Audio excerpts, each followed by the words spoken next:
بسم اللہ الرحمن الرحیم۔ بہت ثواب اور دن رات کی حفاظت کا انتظام۔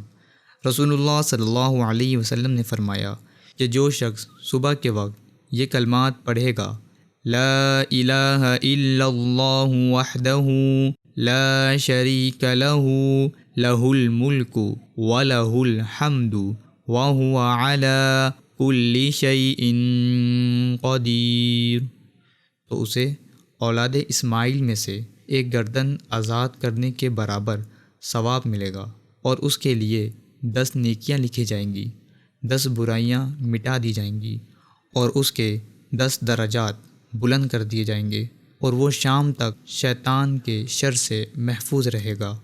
اور اگر شام کے وقت یہ کلمات پڑھے گا تو صبح تک اس کے ساتھ یہی معاملہ ہوگا، یعنی شیطان کے شر سے محفوظ رہے گا۔